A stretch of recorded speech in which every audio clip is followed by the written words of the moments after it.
The beginning of the end is near. Set 14 is almost upon us, but we have a couple more patches in set 13 to go. And this 13.6 patch is honestly looking pretty good post B patch. Let's go ahead and dive into the TFT Academy tier list so we can find out how to play the best comps and what we need to do exactly to get that final stretch of LP for the end of the season.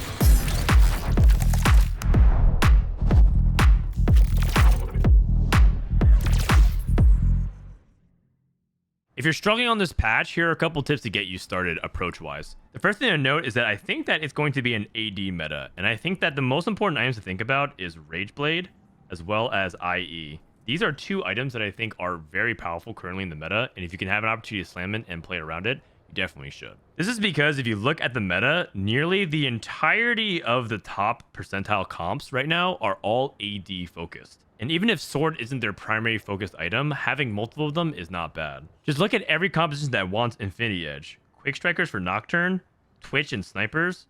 Caitlyn is good with the IE, or you can have IE on a different user. You don't really want IE, but sword items are very good in ambushers. You definitely want sword items for Violet and Draven. And then Corki and Emissaries are going to use a ton of swords as well. The other element is Rageblade unlocks a bunch of reroll compositions that give you pivot options to forecast if it's not going well. Rageblade is most commonly played in something like Twitch, but you can also pivot into Sorcerers, or even pivot into Rebels, or you can even pivot into Rebels and put Rageblade onto Zoe in the worst case scenario. And you get to unlock some other reroll comps like Zeri and Tristana, as well as some niche outs like Gangplank with Rageblade, as well as maybe even a Kog'Maw. So overall, these are two of the best items to approach in the game, so you should definitely be thinking about it as much as you can. But of course, it's always about playing to your best opener. Don't just hard force it just because I told you that Infinity Edge and Rageblade are two best item slams that you can have right now. That doesn't necessarily mean that you should only be forcing that always if you have a better opener for AP like Sorcerers and Dominators, or even the Academy. Even though AD Flex is very good, the meta is pretty balanced as long as you understand how to play into each composition.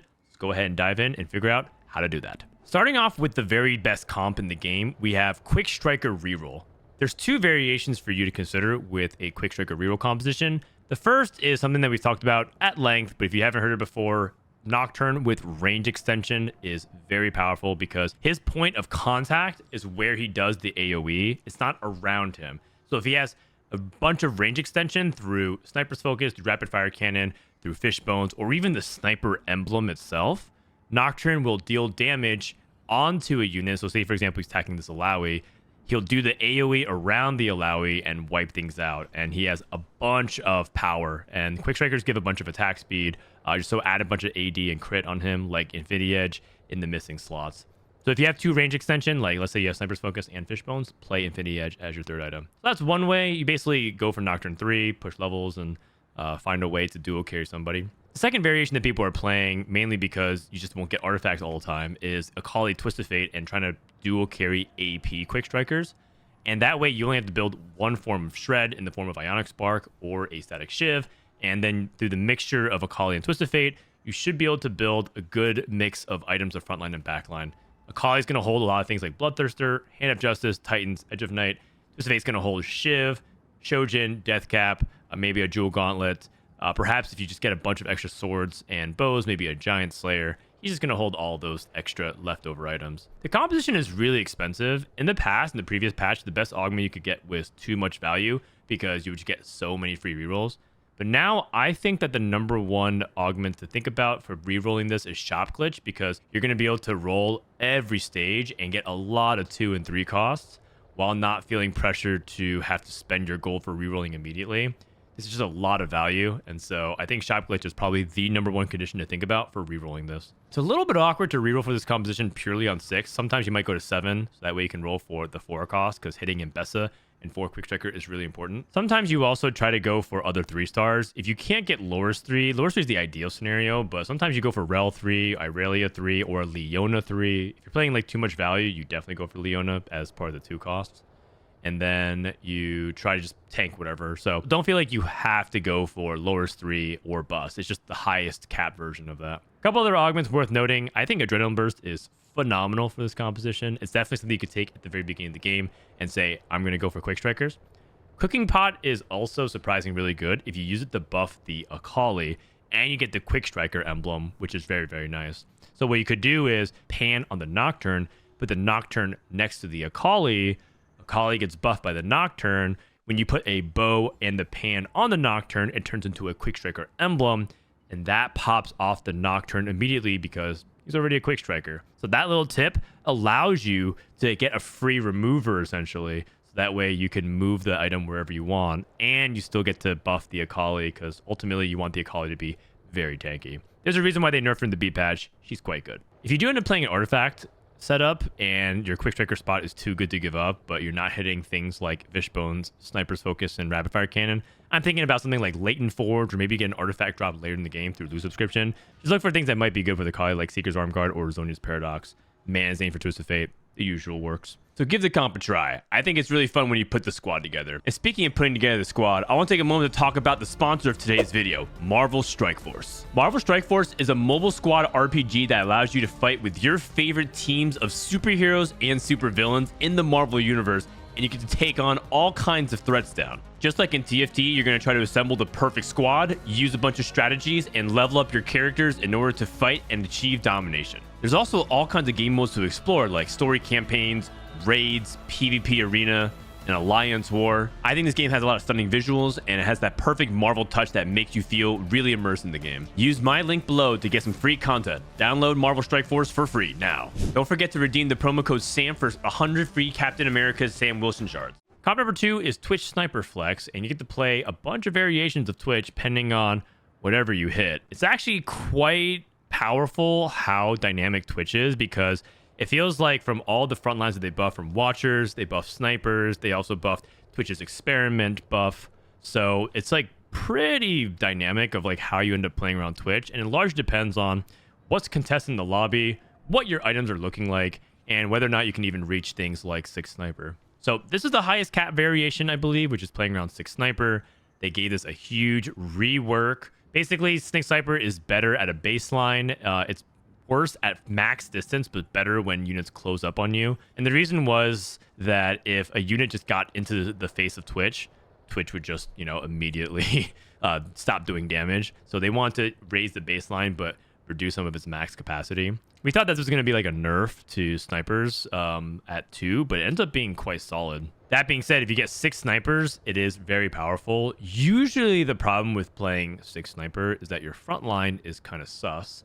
But if you have a way to make your front line pretty stable with like a Guarantee or just playing 4 Watchers, it's quite solid. Very commonly, even if you have the Sniper Emblem +1, what you do is you play 4 Watcher, 4 Sniper, and then play an extra flex trait.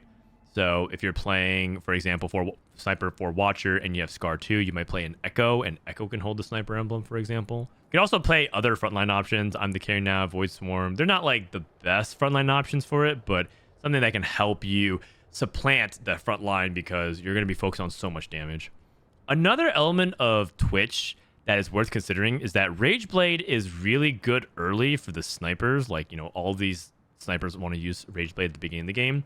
But late game, it's not that good, because 6 Sniper does such an amazing amount of damage that if you can't find Rageblade by the late stage of the game, probably by like end of stage 4, just forget about it and just go Infinity Edge with other items, like maybe a Deathblade, a Guard Breaker, a Giant Slayer, a red buff. Just focus on damage, because Twitch just has to cast like twice and he gets a bunch of attack speed and you'll kill everything. Go for Twitch and Caitlyn duo carry items and try to focus on frontline items. Pretty basic, straightforward comp. If you remember set 11, there was a composition called Warden Sniper with Ashe and as a porcelain carry. This is very similar to that kind of vibe. Just play the 4 Wardens, play the 4 Snipers. Now, there's a couple other variations I want to briefly talk about. Experiment Twitch is still very good. The thing about Experiment Twitch is that it's a very hard comp and it's a very expensive comp, but it caps really high because they buffed Twitch's base. If you're playing Experiment, it's usually 2 Sniper, and then you flex in whatever you want.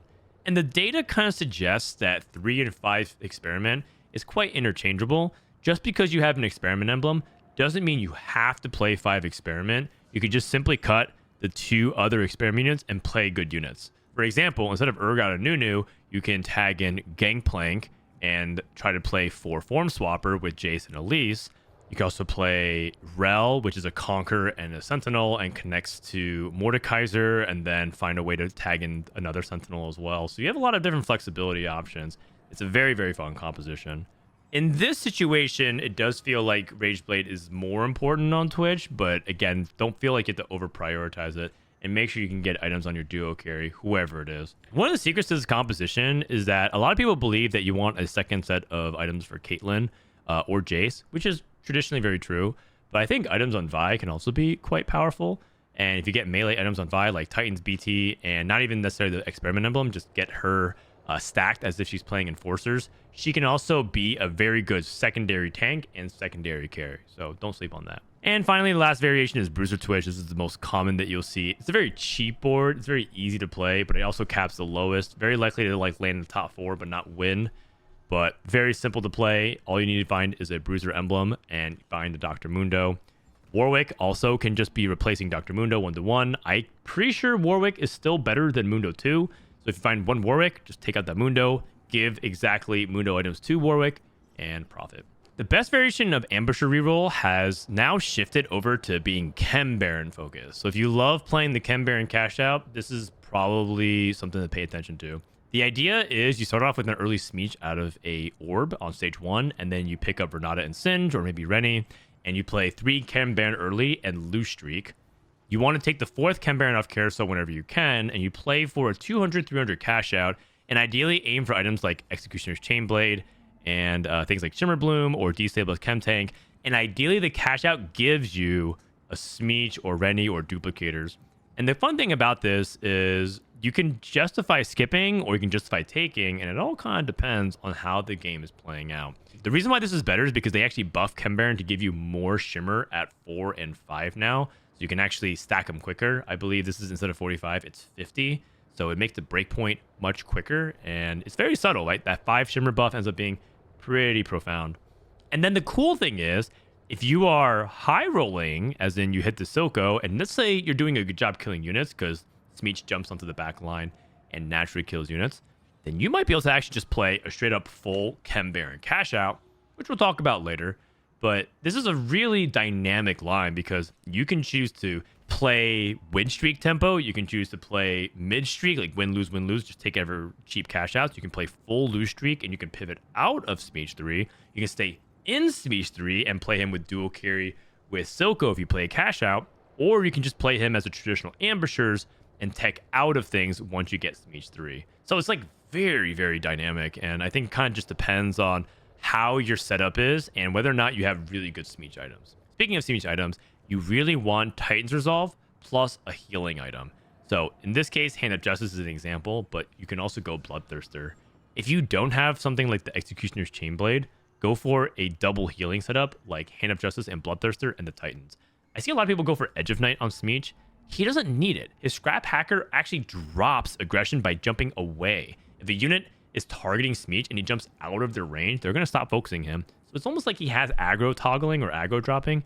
And so you don't need 2 forms of that. That's a little bit redundant, and you'd rather just have actual better combat. Rennie 3 is a really good tank, and it's just really important to anchor because if they're focusing Rennie, then their units aren't moving, and then Smeech can be more guaranteed. If you're going against this composition, there's a little bit of counterplay to Smeech. For example, you can actually guarantee that Smeech will attack the tank and always go to the tank if you put 2 items on the tank and don't actually put 3 items on it. This is actually pretty common in Academy, for example. If you're playing like Sentinel Academy, you just like bench one of the units that's not having the Academy items and then put it on a different unit, and that way Smeech would guarantee jump on your Lowy 2, your Rel 2, your Leona 2. It's kind of fancy, but it's a cool play nonetheless. Other spots to think about besides just the ChemBaron, if you get a Cooking Pot, this turns into the Ambusher Emblem. Very, very good. Ambusher +1 is good, as well as Loot Explosion. That's a very good augment for this comp. Family is back.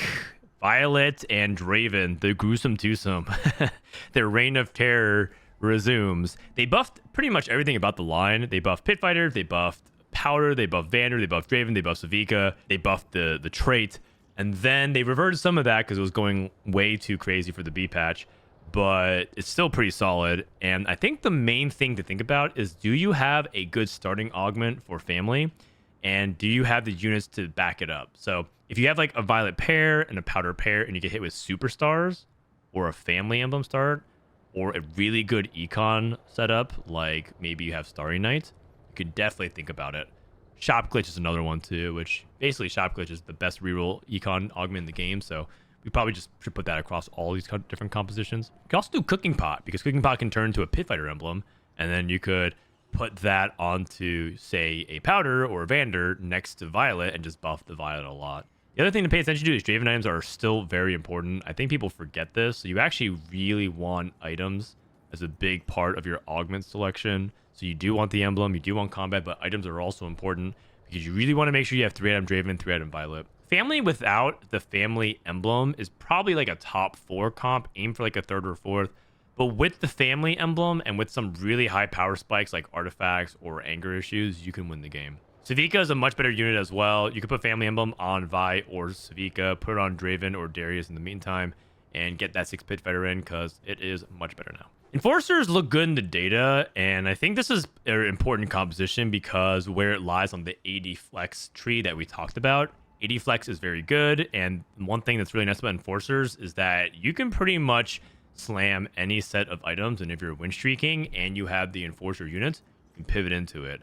The prime example of why AD Flex is really good. Even if you have Tears and Rods, you can definitely use them in the form of Caitlyn or Twist of Fate items. And then all these AD items are a good mixture of Caitlyn and Vi. Pretty much the perfect example of flexing into whatever you want, seeing what is available based off of what's being contested, and taking the uncontested lane. And finding a way to get a solid placement because you're rewarded for not playing the contested lane. The thing about Enforcers to know for this patch is that they did nerf 8 Enforcer. So it's entirely possible that the best variations of Enforcer isn't actually even playing the Enforcer emblem anymore.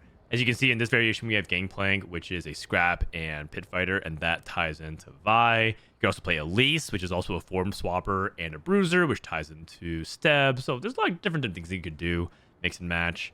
You can even play like Camille and Echo 2 if you have, you know, a really strong Echo 2 with a bunch of AP melee items. So there's a belief that maybe 6 Enforcer is just better on average than 8 Enforcer.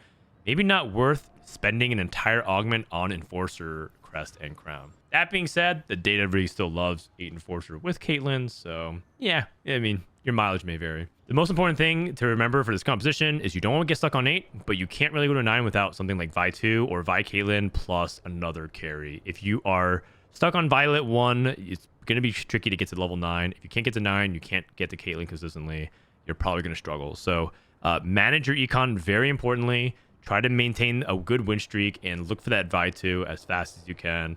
If not, just play for top 4, and then once you hit Vi 2, push levels to 9.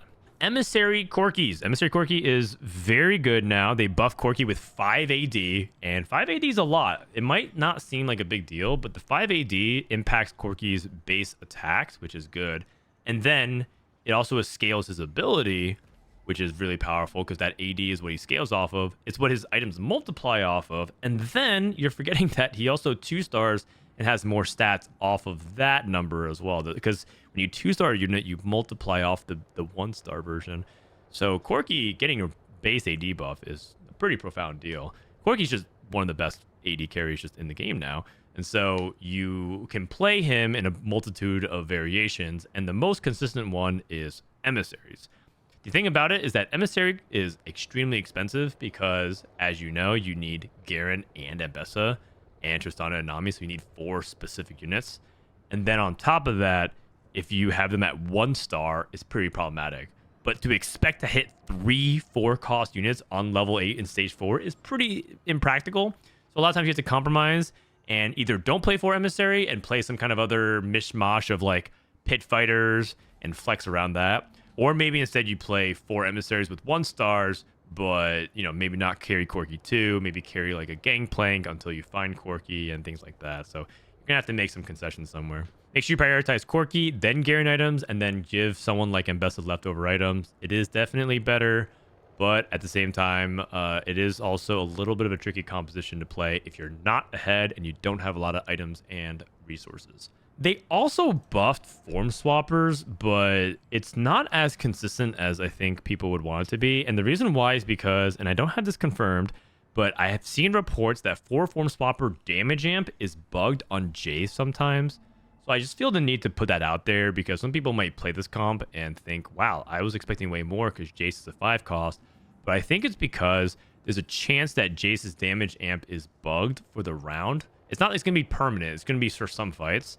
And so if you bench and re-bench it, it might affect it and help him get this damage amp back. But I feel the need to let people know because either you should stay away from Jace as a backline carry for this patch, or if you do play it, just keep in mind that if you're playing the form swapper, it might mess with it a little bit. So that's why we're kind of hesitant to raise it to an A tier right now. If you still want guides on Emissary Corki, I did a video a while ago on how Soju climbed to rank 1 with it. It's still pretty applicable. It's just that a couple of small things in terms of augments have changed, but for the most part, it's still the same comp. What's old is new again. Last but not least, we have Sorcerers in the A tier. Sorcerers got rebuffed because they nerfed LeBlanc, they nerfed backline Swain, and then they nerfed the Sorcerer trait. Just the 1, 2, 3 is a little bit too much, so they brought it right back in. There's a couple of variations that you can play with Sorcerers, but the most important thing is just play Sorcerers with good frontline of some kind. You can play a mixture of Emissaries, you could play Emissary Sorcerers, you could play Rebels with like Alawi and Set or Alawi Aurelia, you could play Form Swappers, you could just throw in 6 costs. There's a lot of different things you can do. So just mix and match whatever makes sense with Sorcerers and try to get to LeBlanc as best as you can. It might not be Swain 3 as a prio as much anymore. It probably is also looking for Zoe to help anchor you. Zoe is totally fine to also play as a carry. But if you can get Swain 3, still pretty solid for the most part. But in this variation, if you play 4 Form Swapper, you want to prioritize around Swain because you get the damage amp and you get the Sorcerer buff. It's all very, very good. Another thing, too, in the previous patch is that people want to itemize LeBlanc 1 over Zoe 2, but I think Zoe 2 is better. LeBlanc is much more balanced now. So put leftover items on LeBlanc, primary items on Zoe. One thing that I wanted to note as well is that this experiment Sorcerer variation still kind of exists. If you can get something like a Moonlight, it's actually a variation pretty strong if you can guarantee it on Zyra. She's the only 1 cost remaining.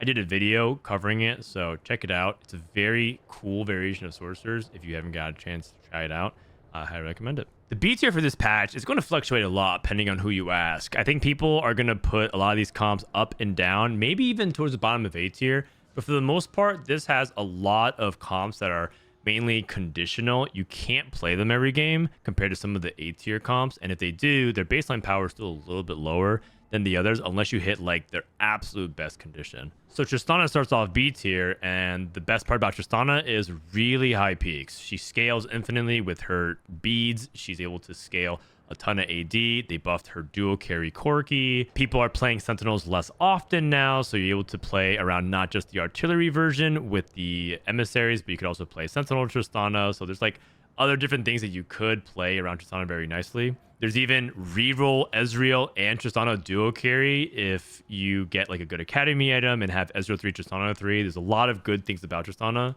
But Tristana needs to get the snowball going early. And if you just start Tristana late, let's say you start stacking her end of stage 2, it's just going to be really tricky to get her rolling in stage 3 and stage 4 because you're just going to be a little bit behind. And every single kill that you can rack up with that bead to get permanent AD is likelier to get you the next kill. So it's just like becomes this compounding issue. So you need to have her early. The second thing is you need to make sure your front line is not contested, because if you put Tristana 3, but then like are playing 2-star Sentinels or 2-star Watchers or stuck on Garen 1 with Emissaries, it's like really, really mediocre and falls off late game very hard. She kind of scales off of having a super tank that she can Gunblade heal back up and be very difficult to deal with. The Emissary version of Tristana caps the highest, but it's the most expensive, and because you have to play a bunch of these 4 costs.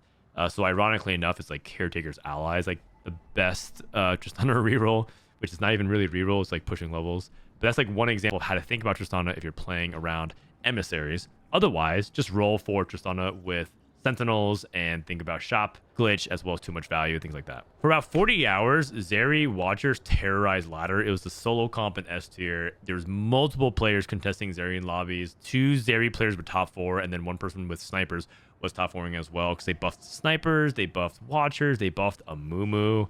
So it was like all these different things that just made it to be over the top. Now that they nerfed it pretty significantly, it's much more reasonable, and Zeri can do well, but it's no longer as like auto top 4 as it was before. Zeri prefers to play around the Watchers right now because they did get buffed, and if you can get the 4 Firelight with the emblem, it's very, very good. You can also play the Sentinel variation, but I think this is significantly worse. In fact, B tier might be overselling it because they nerfed Singed. Part of what made it really good was that Singed would give the attack speed to Zeri, but that has been nerfed a lot. But Watcher frontline is going to be contested a lot. Garen's going to be particularly hard to find, so make sure you definitely get that Scar 3 and you definitely get the Zeri and ideally the Garen. The thing about this comp is that we're showing you the 4 Firelight variation, so that is where you play Echo, but if you get a Sniper emblem, you definitely go for 4 Sniper. If you don't get either, let's say you don't get Firelight Crest or you go for Sniper +1, you probably just play 4 Sniper, 4 Watcher level 8. Like you play Caitlyn and Maddie, call it a day. Very similar to the Twitch Sniper variation, but you're just playing Zeri 3. You can go for 6 Watcher, but I think you only do that if you have a Watcher emblem. So this composition can use a lot of +1s. It's definitely still solid for top 4s, but not as crazy it was on the A patch. If you want Zeri gameplay, I have a video of how Zeri is being played at high level with Haruru. Definitely check that out if you're looking for some Zeri tips. Rebels is a really good fallback comp in the current meta. If you're talking about the 80 flex and you slam IE Rageblade and you're like, oh, I want to go Twitch, it's definitely a Twitch game, or maybe I want to go for Emissary Flex, and you're getting either a huge influx of AP, or you just recognize that it's super contested and you have something like the Irelia Sentinel going on already, you can just start to transition over to Rebels, because if you're playing Twitch, you have Rageblade and IE. Guess what? That could be on Zoe Jinx, or maybe you have Shojin JG and you're committed to Sorcerers or some other line, and you can kind of go into it. Rebels is a good fallback to it. The only thing about Rebels is that it's not easy to pivot into if you don't already have Irelia and Set or Akali, because these 2-star units do matter. So just keep that in mind. Pivoting into it, you kind of have to decide sometime by the end of stage 2, beginning of stage 3. Otherwise, you might not ever get to a stable Rebel board state because your entire board is 1-star. But it's a really good backup secondary consideration for a composition if you are win streaking and you recognize you're contested and you think you can get the Jinx. If you can get the Jinx, composition destroys. But if you cannot, you might struggle a little bit. If you do have Infinity Edge on Jinx, you don't need Echo nearly as much, because part of the value of Ambusher is to allow you to crit. So just keep that in mind. Last but not least, you want to anomalize Jinx if you can. There's, I guess, something slightly off about this guide, but the problem is it's kind of rare to get Jinx before Anomaly, so I guess the baseline is more common around Alawi and Zoe. The reality is you actually want to anomalize Jinx, so maybe we'll shift that over to go for like Zoe Jinx or something like that. But yeah, just make sure to keep that in mind, because Jinx with some anomalies is just cheating. Things like Comeback Story, things like Nothing Wasted, anything that just gets her damage going is just nutty. Dominators are back. They buffed the Dominator trait and they buffed Silco 1. They buffed Cassio, so there's a lot to love about it. And as you can see in the variations tab, there's several versions to play Dominators. The most common is just to play 6 Dominators plus whatever, like Black Rose or Jace in this backline, for example, and just play triple mana. You go double Shojin plus Nashers, or maybe you go Shojin plus Adaptive and Nash, like just anything else you can get mana for Silco to cast. The thing about this composition is that Mordekaiser is so crucial to the success of this comp. If you don't have Mordekaiser, you'd probably just play 4 Dominators and just flex good frontline, like maybe 4 Dominators, 5 Black Rose, 4 Dominators plus 6 cost, whatever. Just like, if you don't have Mordekaiser, the composition is significantly weaker, and you're gonna have to make some concessions and aim for top 4 instead. But it still caps really, really high if you're able to get to the legendary board or find Mordekaiser too. I want to give a shout out to Cassio and Blitzcrank Reroll. This composition is actually quite good, but it has the 3-cost reroll syndrome, which is that the 2-star Cassio, 2-star Blitz variation is not very good, but the 3-star variations of this is bananas. So it's like you have to fill in this big gap, and it requires almost like a ridiculous amount of econ. Maybe you take double econ, like too much value, and you take shop glitch, or maybe you take heroic grab bag and training reward. Like you just do like a bunch of different things to get the 3 stars as fast as you can. I don't think I would play this unless I have ideal items for Cassio, which is blue buff, Nashers, and Shojin, as well as the econ to actually support it, like Scuttle Puddle or Ghost Subscription. Another thing you can think about is Unending Despair onto Blitzcrank. This artifact is filthy on him. If you do, make sure you get a Stone Plate. And I think Crown Guard is really good with him, but you can just do like a 3rd item of whatever you want. Academy is a lot better this patch because Corki got buffed, and Corki ends up stabilizing your stage 4 a lot, but he's going to be a very contested 4 cost. So just keep in mind that it's going to be a little bit tricky to rely on him purely. So try to play around like Ezreal 2, Corki, and Heimer, and just mix and match whatever you can. Play around your academy the best you can. The sponsor item is really important, and how you build your items ends up being how you stabilize on stage 4. But nothing has functionally changed very much about this. There's a way that you can bridge into Rebels and Academy if you're playing around Sentinel and Ezreal. So that's definitely one way you can like anchor it. You could play 5 Rebels with Irelia, Alawi, Ezreal, Zoe, and another unit like Set, and then find a way to tie in Corki there, and then flex between Academy and Rebels. It's all kind of interchangeable. So just something else to keep in mind for the 80 flex line that we talked about. Just very, very dynamic. And Academy is one of my favorite traits, I think, this set. So I really enjoy playing this line a lot. Visionaries got nerfed again this patch, and it does perform worse, but this top end is still really high. I prefer playing the ChemBaron version of it, very similar to Smeech, where you play an early ChemBaron strategy around Rennie, Renata, and Singed, and then try to cash out for good AP items for your 4 and 5 cost later, and then go for Rennie 3. This is probably going to be a harder version to pull off if you see another ChemBaron ambushers, but this just allows you to actually flex around what you actually hit for the ChemBarons. So I like this a lot more. The one thing I will say is that your ChemBaron items are way less flexible in Visionaries. So Save over Forger, you can use them on the ChemBaron items if you don't like them. Don't be so quick to pull the trigger. The other thing is you absolutely need blue buff on Heimerdinger and preferably damage. You can also go for Archangel's Gunblade. Also a good build on Heimerdinger. Definitely get the items onto him. Otherwise, you're going to struggle a lot if you just rely on like Renata 3. Since we're on the subject of ChemBaron, you can play for 500 cash out this patch. It's much more reliable now that you get more intervals. You can pretty much guarantee 500 as long as you get 4 ChemBaron by the stage 2 carousel breakpoint, and then you hit Silco in the middle of stage 3. If that happens, you very much can get to the 500 and it'll be worth it. But you do have to preserve your HP, so be very careful about it. It is completely right sometimes to take Savika for just the Savika and then have a way to get to the 6th ChemBaron breakpoint and just start farming a bunch of stacks. So keep that in mind. And as usual, try to get the HP. Titanic Titan, War for the Undercity. Other ways you can gain HP. Obviously, on the other side of it, try to be careful playing this on the Powder Wind-Up Monkey portal where you take -10. That could be devastating. But pretty much just cash out Silco, play around Silco, cash out Rennie items, play around Rennie. You can still play around Smeech, cash out Smeech items. Savika is better this patch, play around Savika, so on and so forth. Just follow, for the most part, the guide that I made a while ago about the ChemBaron cash outs. Still very much applicable, just a little bit worse than before. Finally, we have Scrap. Scrap is better. Scrap is kind of hard to pull off now. I think it's very augment dependent, but it can do very well if you have the usual stuff like Trait Tracker. I think people like Flexible because it just gives you extra emblems, very similar to Trait Tracker. Movable Object, worse, but still probably playable. So you can do it.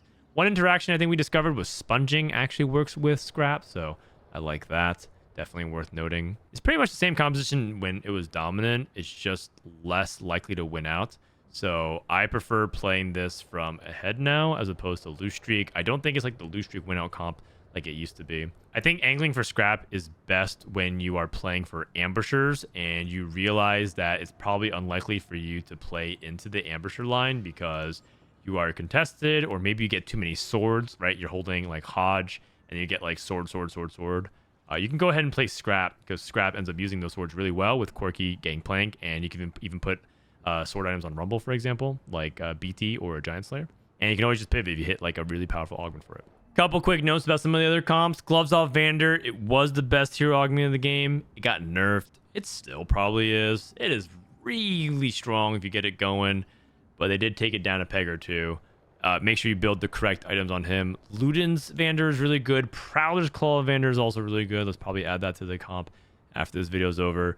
So yeah, definitely worthwhile. And if you get 4 family, I mean, come on, you're just going to win the game. It's very, very, very good. Don't stress too much about Violet and Powder 3. They are nice to have, but not that important. And also note that you actually can get both Vander gloves off and what could have been. I've seen that double stack, and it was not terrible. It was actually kind of fun. Build Different technically got buffed because they made Corki better. LeBlanc's weaker, so maybe less priority around her, but Corki is now a more reliable carry, so just something to think about. I think BD is quite good when all the 4 costs are at even parity, and I think Corki's raw AD buff means that Build Different is much more reliable, so you're going to be looking for Corki. But, of course, Corki's very contested, so play accordingly, and that's part of the AD flex, just like sometimes you slam that IE and then you end up putting on Twitch or vice versa. Finally, I want to talk about Trundle and trolling. I think it's pretty well positioned in the meta because I think Trundle is fine dueling other melee carries. I think Trundle tends to struggle when it's like a range single target burst that can focus him down. I think he had a miserable time against sorcerers, for example. But now that Corki is better, so that could be the ideal backline. And now that you are less contested on some of these bruiser units, you should be able to get to that Trundle 3 and do a lot of these melee carries. I've seen Trundle go toe-to-toe with some Quickstrikers. I've seen it go toe-to-toe with Family Reroll, even some Ambushers. So just keep an eye out for trolling Trundle. It's very solid, and the stats look great on it. Finally, I want to give a shout out to Why Not Both. This composition got buffed because 4 Formsparker got buffed, so it should be better. Good luck getting Swain 3 and Gangplank 3. It's kind of a mythical comp because it looks good, but it also has heavy survivorship bias. So it's one of those things that always looks good, but when you play it, it can be a little bit tricky. But the ceiling of this comp is theoretically very, very high. So give it a try if you get a spot for it, because it does give you a Gangplank and a Swain, which is kind of nice. Theoretically, it should be a little bit less contested, but that might not be true in your lobby. The nice thing is it feeds into the AD flex plan that we talked about at the beginning of the video. So it's something that you could pivot to if you get an opportunity. It's situational, but quite good if you can get to the end game state. So there you have it, the 13.6B tier list. Hope that covers everything. I think AD Flex is really good, but quite frankly, it's a very balanced meta. And I think that if you just play your openers well and recognize, even if you're not playing AD Flex and you have a good opportunity to play AP or some other reroll composition, just stick to your guns and make sure that your openers and your augments and your items all line up very cleanly. This should be one of the last tier list videos we do of the set. I think we might do one more to wrap it up for the Worlds patch. But after this, we're off to set 14, which is pretty wild. What did you guys think of set 13? I think it was pretty good. Let me know what you guys think in the comments below, and I'll catch you guys next time.